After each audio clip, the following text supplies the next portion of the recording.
ಪ್ರಿಯ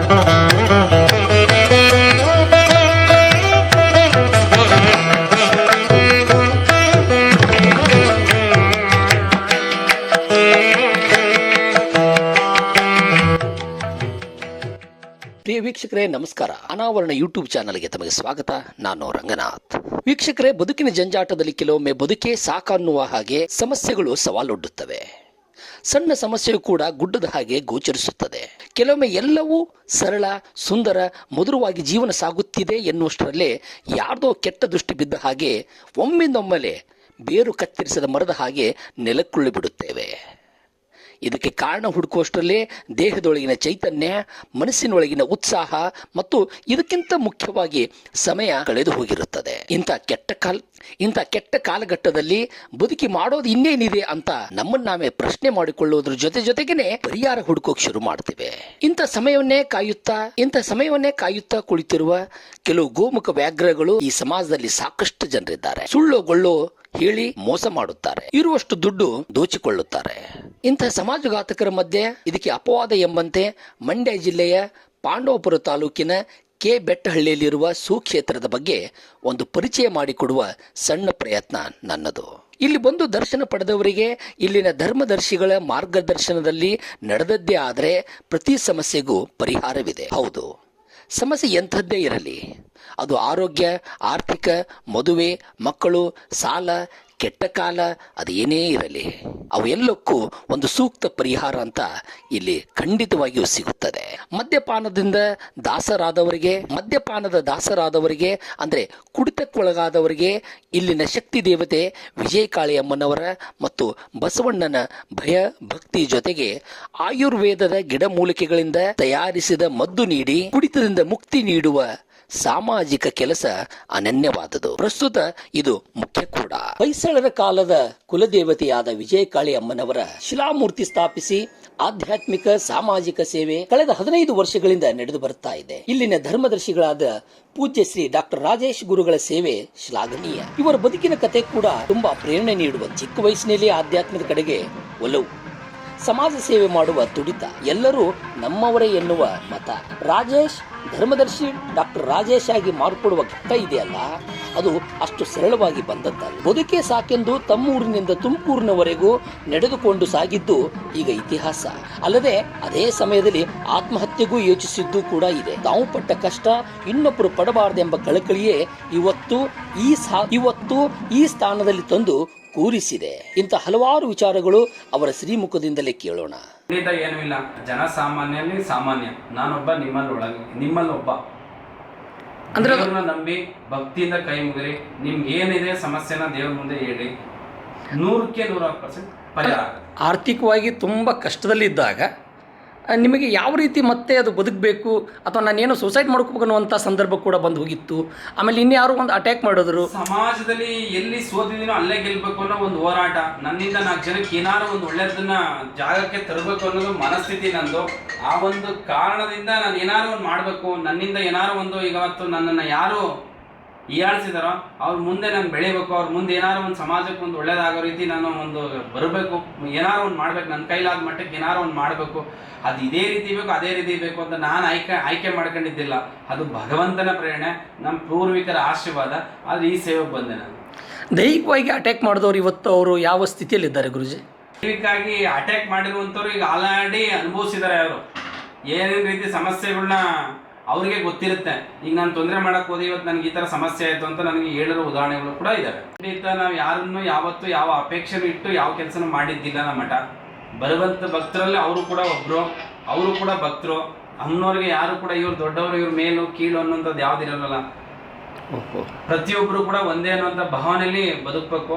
ಅದೇ ರೀತಿ ಅದೇ ಜೀವನ, ಅದೇ ಮುಂದರಿತು ಇರುವಂಥದ್ದು. ಹೆಣ್ಣು ಗಂಡು ಎರಡೇ ಜಾತಿ. ನಾನು ಈ ಜಾತಿ ವ್ಯವಸ್ಥೆನ ನಂಬಲ್ಲ. ಕಾರಣ ಏನಂದ್ರೆ ನನಗೆ ನಾನು ಬಂದ ಆ ದಿನ ಹಂಗೆ, ನನಗೆ ನನ್ನ ಮಠಕ್ಕೆ ಎಲ್ಲ ಭಕ್ತರು ಬರ್ತಾರೆ, ಎಲ್ಲ ಜಾತಿ ಜನಾಂಗದವರು ಬರ್ತಾರೆ. ಯಾರು ಬೇಕಾದ್ರೂ ದರ್ಶನ ಮಾಡ್ಬೋದು, ಯಾರು ಬೇಕಾದ್ರೂ ಬಂದು ಹೋಗ್ಬೋದು. ನಮ್ಮ ಇವರೇ ಬರ್ಬೇಕು, ಇಂಥವರೇ ಬರ್ಬೇಕು, ಅಂಥವರೇ ಬರ್ಬೇಕು ಅನ್ನುವಂಥದ್ದು ನಮ್ಮ ಮಠದಲ್ಲಿ ಅದು ಮೊದಲಿಂದನೂ ಬಂದಿಲ್ಲ, ಮುಂದೇನೂ ಕೂಡ ನಾನು ಉಸಿರಿರೋವರೆಗೂ ಆ ಜಾತಿ ವ್ಯವಸ್ಥೆ ನಾನು ಒಪ್ಪಲ್ಲ. ಆಮೇಲೆ ಈ ಕುಡಿತ ಬಿಡಿಸೋದಿದೆಯಲ್ಲ, ಇದು ಸರ್ಕಾರದಿಂದನೂ ಅಸಾಧ್ಯವಾಗಿರುವಂಥ ಕೆಲಸ. ಹಲವು ಶತಮಾನಗಳಿಂದ ನಾವು ನೋಡ್ತಾ ಇದ್ದೀವಿ. ಮತ್ತು ಇದು ಆರ್ಥಿಕವಾಗಿ ಬಡ ಜನರಿಗೆ ತುಂಬ ತೊಂದರೆ ಕೊಡುವಂಥ ಮತ್ತು ಸಾಮಾಜಿಕವಾಗಿಯೂ ಕೂಡ ಅತ್ಯಂತ ಅಸಹ್ಯಕರವಾದಂಥದ್ದು. ಇಲ್ಲಿ ಬಂದ ಮೇಲೆ ಬಿಡ್ತಾರೆ ಅಂತಂದ್ರೆ ಇದು ಅತ್ಯಂತ ದೊಡ್ಡ ಕೆಲಸ, ಇದು ಅತ್ಯಂತ ಶ್ಲಾಘನೀಯ. ಇದು ಹೇಗೆ ಆಗ್ತಾ ಇದೆ? ನಡೆದಾಡುವ ದೇವರು, ಮುಕ್ಕೋಟಿ ದೇವರುಗಳು ಬಸವಣ್ಣ ಹಿಂದೆ ಆಶೀರ್ವಾದ ಮಾಡಿದ್ರೆ, ಅದು ಒಂದ್ಸರಿ ಆಶೀರ್ವಾದ ಮಾಡಿದ್ರೆ ಕುಡ್ದ ಬಿಡಿಸಿರುವಂತ ನಿದರ್ಶನಗಳು ಸಾಕಷ್ಟಿದಾವೆ. ಅದಕ್ಕೆ ಒಂದು ಗಿಡಮೂಲಿಕೆ ಔಷಧಿ ಕೊಡ್ತೀನಿ, ಪ್ರಸಾದ ರೂಪದಲ್ಲಿ ಅವ್ರು ತಿಂದ್ರೆ ಖಂಡಿತ ಕುಡಿಯೋದು ಬಿಟ್ಟಿರುವಂತ ಉದಾಹರಣೆಗಳು ಸಾಕಷ್ಟಿದಾವೆ. ಬಸವಣ್ಣವರ ಆಶೀರ್ವಾದ ಜೊತೆಗೆ ಗಿಡಮೂಲಿಕೆನೂ ಕೂಡ ಕೆಲಸ ಮಾಡ್ತಿದೆ. ಕೆಲವೊಂದು ಈಗ ಬೇರೆ ಬೇರೆ ಯೋಜನೆಗಳು ಕೂಡ ಮಾಡಿದೀನಿ.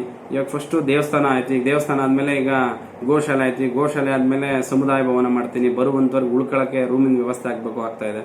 ಒಂದು ಆಶ್ರಮ ಮಾಡಬೇಕು ಅಂತ ಮುಂದೆ ಯೋಜನೆ ಇದೆ. ಮತ್ತೆ ಕೆಲವೊಂದು ಕಾರ್ಯಕ್ರಮಗಳು ಮಾಡಬೇಕು ಅಂತ ಮನಸ್ಸಲ್ಲಿದೆ. ಖಂಡಿತ ಅದು ಮುಂದೊಂದು ದಿನ ಮಾಡೇ ಮಾಡ್ತೀನಿ. ಒಂದ್ ಮಗು 5 ವರ್ಷ 7 ವರ್ಷದಿಂದ ಮಾತೇ ಬರ್ತಿರ್ಲಿಲ್ಲ, ನಡಿಯಕ್ಕೆ ಆಗಿಲ್ಲ ಅನ್ನುವಂಥದ್ದು ವೈದ್ಯಕರ ವಿಚಾರ ಹತ್ರ ಹೋದಾಗ, ಹಾಸ್ಪಿಟ್ಲಿಗೆ ಹೋಗಿ ದವಾಖಾನಲ್ಲಿ ತೋರಿಸಿದಾಗ ಈ ಮಗುಗೆ ನಡಿಯಕ್ಕೆ ಮಾತು ಬರಲ್ಲ ಅಂತ ಹೇಳಿದ್ರು. ಈ ಜಾಗಕ್ಕೆ ಬಂದು ಮಾತಾಡಿರುವಂತ ಉದಾಹರಣೆ 100ಕ್ಕೆ 101% ರಿಸಲ್ಟ್ ಇದೆ. ಒಟ್ಟು ನಂಬಿ ಬರಬೇಕು. ಭಕ್ತಿ ಕ್ಷೇತ್ರ, ಅದಕ್ಕೆ ವಿಜಯಕಾಳಿ ಅಂದ್ರೆ ಅರ್ಥ, ವಿಜಯಕಾಳಿ ಮಹಾಸಂಸ್ಥಾನ ಮಠ ಅಂದ್ರೆ ಯಾವ ವ್ಯಕ್ತಿ ನಂಬರ್ತಾನೋ, ವಿಜಯ ಅಂದ್ರೆ ಅಲ್ಲಿ ಹೆಸರಲ್ಲೇ ಇದೆ. ವಿಜಯಕಾಳಿ ಅಂದ್ರೆ ತಾಯಿ ಜಗನ್ಮಾತೆನ ಯಾರು ಸಂಪೂರ್ಣವಾಗಿ ಫಲ ನಂಬಿ ಬರ್ತಾರೋ ಅವ್ರು ಖಂಡಿತ ಫಲ ಸಿಗುತ್ತೆ. ಗುರುಜಿ, ಇದು ಎಷ್ಟು ವರ್ಷಗಳಿಂದ ನಡೀತಾ ಇದೆ ಈ ಅಂದ್ರೆ ಆಧ್ಯಾತ್ಮಿಕ ಸೇವೆ? ಈ ಜಾಗಕ್ಕೆ ಬಂದು ನಾನು 15 ವರ್ಷ ಆಗಿದೆ. 15 ವರ್ಷದಿಂದ ನಡೀತಾ ಇದೆ. ಈ ಆಧ್ಯಾತ್ಮಿಕ ಕಡೆ ಬರೋದಕ್ಕೆ ನಿಮ್ಮ ಪ್ರೇರಣೆ ನಮ್ಮ ತಾತ ಮುತ್ತಾದ್ರು ಮಾಡಿರುವಂತ ಸೇವೆ. ನನಗೆ ಆಧ್ಯಾತ್ಮದ ಕಡೆ ಒಲವು ತಾನಾಗ್ ತಾನು ಭಗವತಿ ಇಚ್ಛೆ. ಭಗವಂತನ ನಾನು ಸೇವೆ ಮಾಡಕ್ಕೂ ನಾನು ಅರ್ಹನಾಗಿರ್ಬೇಕಲ್ವಾ. ನಾವ್ ಯಾವ್ದು ಕೇಳ್ಕೊಂಡ್ ಬಂದಿದ್ ಯಾವ್ದು ಇಲ್ಲ.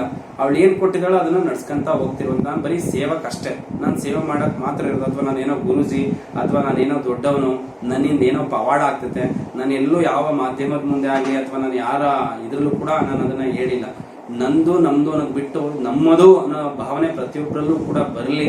ಈ ಬಂದಾಗ ಈ ಜಾಗಕ್ಕೆ ನಮ್ಮ ಮಠ ನಮ್ದು ಅಂತ ನೀವು ಯಾರು ಅನ್ಕಂತೀರೋ, ಈ ಸೇವೆ ನನ್ನನ್ನ ಕೇಳಲೇಬೇಕು, ನನ್ನನ್ನ ಮೀಟ್ ಮಾಡಬೇಕು ಅನ್ನೋಂಥದ್ದು ಏನಿರಲ್ಲ.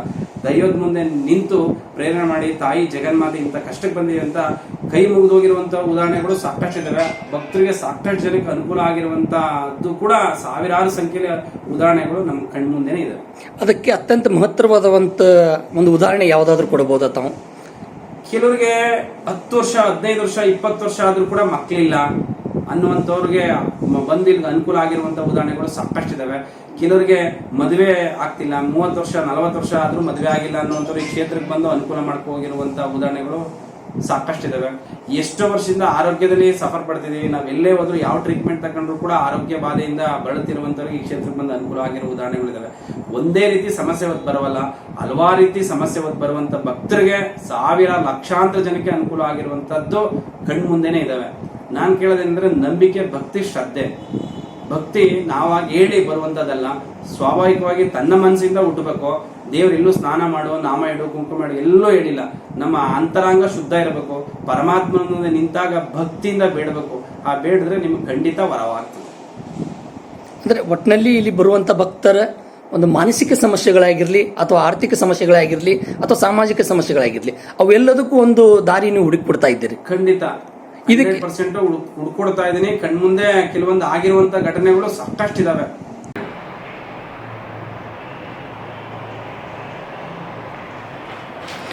ಫೋನ್ ಮೂಲಕವೂ ಸಮಸ್ಯೆಗಳು ಬಗೆಹರಿಸ್ತೀರಿ? ಖಂಡಿತ. ತೀರಾ ತುಂಬಾ ದೂರದಲ್ಲಿ ಇರುವಂತವ್ರಿಗೆ, ಕೆಲವರಿಗೆ ಭಕ್ತರು ಬರಕ್ ಆಗದೇ ಇಲ್ಲ, ನಾವು ಮಾತಾಡ್ಲೇಬೇಕು, ನಮ್ಗೆ ಏನಾರ ಒಂದು ಫೋನಿಂದನೇ ಏನಾರ ಪರಿಹಾರ ಹೇಳಿದ್ರೆ ಖಂಡಿತ ಫೋನಿಂದನೂ ಕೂಡ ಪರಿಹಾರ ಹೇಳಿರುವಂತ ಉದಾಹರಣೆಗಳಿದಾವೆ. ನಮ್ದೇ ಮಠದ್ದೇ ಒಂದು ಚಾನಲ್, ಯೂಟ್ಯೂಬ್ ಚಾನಲ್ ಬಸವವಾಣಿ ಅನ್ನೋದು ಒಂದು, ಮತ್ತೆ ವಿಜಯಕಾಳಿ ಮಹಾಸಂಸ್ಥಾನ ಮಠ ಅನ್ನೋ ಇದರಲ್ಲೂ ಕೂಡ ಕೆಲವೊಂದು ಎಪಿಸೋಡ್ಗಳನ್ನ ಕೂಡ ಮಾಡಿದ್ದೀನಿ. ಅದರಲ್ಲೂ ಕೂಡ ಕೆಲವರಿಗೆ ಆರ್ಥಿಕ ಸಮಸ್ಯೆ ಇರುವಂಥವ್ರಿಗೆ ಏನೆಲ್ಲ ಮಾಡಿದ್ರೆ ನಿಮಗೆ ಒಳ್ಳೇದಾಗ್ತತೆ, ಒಳ್ಳೇದು ಮಾಡುವಂಥ ಕಾರ್ಯ ನೀವೇನು ಮಾಡ್ಬೋದು ಅದರಲ್ಲಿ ಅನ್ನೋದನ್ನ ಡೀಟೇಲ್ ಆಗಿ ಹೇಳಿರ್ತೀನಿ. ಕೆಲವೊಂದು ಅಬ್ಸರ್ವೇಷನ್ ಮಾಡ್ತಾರೆ, ಕೆಲವರು ಅದಕ್ಕೆ ನಾನಾ ರೀತಿ ರಿಪ್ಲೈಗಳು ಬಂದಿರ್ತವೆ. ಸಾವಿರಾರು ಸಂಖ್ಯೆಯಲ್ಲಿ ರಿಪ್ಲೈಗಳು ಮಾಡಿರ್ತೀನಿ ನಾನು. ಸಮಯ ಅಭಾವ ಮತ್ತೆ ಕೆಲವೊಂದು ಒತ್ತಡಗಳು, ಅದನ್ನ ದಯವಿಟ್ಟು ಪ್ರತಿಯೊಬ್ಬರಿಗೂ ಹೇಳೋದೇನೆಂದ್ರೆ ಎಲ್ಲರಿಗೂ ಫೋನಲ್ಲಿ ಹೇಳಿ. ಖಂಡಿತ ಫೋನಲ್ಲಿ ಎಲ್ಲರಿಗೂ ಹೇಳಕ್ ಆಗ್ತಿಲ್ಲ. ನೀವು ನೇರವಾಗಿ ಬಂದ್ರೆ ಖಂಡಿತ ನೇರವಾಗಿ ಪ್ರತಿಯೊಬ್ಬರಿಗೂ ಉತ್ತರ ಹೇಳ್ತೀನಿ. ಖಂಡಿತ ಪವಾಡ ಇದೆ. ಪವಾಡ ಇಲ್ಲದೆ ಯಾರು ಸುಮ್ಮನೆ ಯಾರು ಬರಲ್ಲ ಅಲ್ಲ. ಆ ತಾಯಿಯಲ್ಲಿ ಆ ಶಕ್ತಿ ಇದೆ. ನಾವು ಬಂದಿದ್ದೀವಿ ಅಷ್ಟು ದೂರದಿಂದ, ಬೆಂಗಳೂರಿಂದ ಬಂದಿದ್ದೀವಿ. ನೀವು ಯಾರು ತಿಳ್ಕೊಬೇಕು. ತುಂಬಾ ಪವಾಡ ಇದೆ. ನಾವು ಇನ್ಸ್ಟಾಗ್ರಾಮ್ ಅಲ್ಲಿ ನೋಡಿ ಬಂದಿದ್ದೀವಿ. ಅಲ್ಲಿ ಜನ ನಾನು ನೋಡ್ತಿದ್ದೆ ಸಾವಿರಾರು ಸಂಖ್ಯೆಯಲ್ಲಿ ಸೇರಿದ್ದಾರೆ. ತುಂಬ ನೋಡಿ ಮಾತಾಡ್ತಿದ್ದೆ ಮೈಯೆಲ್ಲ ಜುಮ್ ಅಂತಿದೆ. ತುಂಬ ಪವಾಡ ಇದೆ. ನಾವೇನು ಕೇಳ್ಕೊಂಡ್ರು ಆಗುತ್ತಂತೆ. ಅಮ್ಮನ ನಂಬ್ಕೊಂಡ್ ಬಂದಿದ್ದೀವಿ. ಕವಡೆಶಾಸ್ತ್ರದಿಂದ ಏನು ಸಮಸ್ಯೆ ಇದೆ, ಏನು ಸಮಸ್ಯೆಗೋಸ್ಕರ ಬಂದಿರಿ, ಎಷ್ಟು ದಿನ ಸಮಸ್ಯೆ ಇರುತ್ತೆ, ಏನು ಪರಿಹಾರ ಮಾಡಬೇಕು ಅನ್ನುವಂಥದ್ದನ್ನು ನೋಡಿ ಹೇಳುವಂಥದ್ದು ಒಂದು ವಿಶೇಷವಾಗಿ ಇರುತ್ತೆ. ಬಿಸ್ನೆಸ್ ಸ್ವಲ್ಪ ಸ್ಲೋ ಆಗ್ತಿದೆ. ಎಷ್ಟು ಫಾಸ್ಟ್ ಇರ್ತೋ ಅಷ್ಟೇ, ಒಂದು ವಾರ ಫಾಸ್ಟ್ ಇದ್ರೆ ಒಂದು ವಾರ ಕಾಲಿಸ್ತೋ. ವ್ಯವಹಾರಿಗಳು ಏನು ನಡೀತಿಲ್ಲ ಅನ್ನೋ ಚಿಂತೆ. ತಾಯಿ ನೆನೆಸ್ಕೊಂಡ್ರೆ ಸ್ವಲ್ಪ ಮೈ ದುಮ್ಮನ್ನುತ್ತೆ. ಹಂಗೋ ನನಗೆ ಅನಿಸಿರೋ ಪ್ರಕಾರ ಪರವಾಗಿಲ್ಲ. ಬಂದು ಹೋದರೆ ಫ್ಯೂಚರಲ್ಲಿ ನಾವು ಅಂದ್ಕೊಂಡಿದ್ದಾಗುತ್ತೆ. ಮನೆಯಲ್ಲಿ ಒಳಗಡೆ ನಾವು ಅಂದ್ಕೊಂಡಿದ್ದಾಗುತ್ತೆ, ನೆಮ್ಮದಿ ಸಿಗುತ್ತೆ. ಅದಂತೂ ಖಂಡಿತ. ಆ ತಾಯಿ ಮೇಲೆ ನಂಬಿಕೆ ಇಟ್ಟು ನಾನು ಕೇಳ್ತಿದ್ದೀನಿ. ನನಗಾಗಿರೋ ಅನುಭವದ ಪ್ರಕಾರ ಹೇಳ್ತೀನಿ. ನಾವು ವೀಡಿಯೋ ನೋಡಿ ಬಂದಿದ್ದಾರೆ. ಇಲ್ಲೇ ಹತ್ರದಲ್ಲಿದ್ರು ನಮ್ಮ ವೀಡಿಯೋ ನೋಡಿ ತಾಯಿ ಕಾಪಾಡ್ತಾಳೆ ಅನ್ನೋ ನಂಬಿಕೆಯಲ್ಲಿ ನಾನು ನಿಂತಿದ್ದೀನಿ. ಪ್ರತಿಯೊಬ್ಬರಲ್ಲಿ ನಂಬಿಕೆ ಮತ್ತು ಬಂದೋದವರು ಅವ್ರಿಗೆ ಹೇಳ್ತಾರೆ, ಬೇರೆಯವ್ರಿಗೆ ಹೇಳಿದಾಗ ಮತ್ತೆ ನಮ್ಗೆ ಇಂಥದ್ದು ಒಳ್ಳೇದಾಗಿದೆ, ನಾವು ಈ ಊರಿಂದ ಬಂದೀವಿ, ಆ ಊರಿಂದ ಬಂದೀವಿ, ನಾವು ತುಂಬ ಹೊರಗಡೆಯಿಂದ ಸಾಕಷ್ಟು ಜನ ಬರ್ತಿದ್ದಾರೆ. ಒಂದೇ ಜಿಲ್ಲೆ ಅಥವಾ ಒಂದೇ ರಾಜ್ಯದಿಂದ ಬರ್ತಿಲ್ಲ, ಎಲ್ಲ ಕಡೆಯಿಂದ ನಾನಾ ಜಿಲ್ಲೆಗಳಿಂದ ಬರ್ತಿದ್ದಾರೆ. ಪ್ರತಿಯೊಬ್ಬರಿಗೂ ನಂಬಿಕೆ ಇಟ್ಟು ಬನ್ನಿ, ಖಂಡಿತ ಪರಿಹಾರ ಸಿಗುತ್ತೆ. ಸಮಾಧಾನ ಇಲ್ಲ, ನಿದ್ದೆ ಬರಲ್ಲ, ಯೋಚನೆ ಜಾಸ್ತಿ, ಕೈಯಾಗಿ ಕೆಲಸಗಳು ಯಾವುದು ಫಲ ಕೊಡ್ತೀವಿ, ಖಂಡಿತ ಒಳ್ಳೆದಾಗ್ತದೆ. ಆ ದೇವಿ ಒಂದು ಮೂರ್ತಿಯನ್ನು ನೋಡಿದಾಗ ಆ ದೇವಿ ಧನು ದಿಕ್ಕಿನಲ್ಲಿ ಪ್ರತಿಸ್ಥಾಪನೆ ಮಾಡಿರೋದ್ರಿಂದ ಅದು ಮಹತ್ತರವಾದ ಶಕ್ತಿ ಅಲ್ಲಿ ಒಡಗೂಡಿದೆ.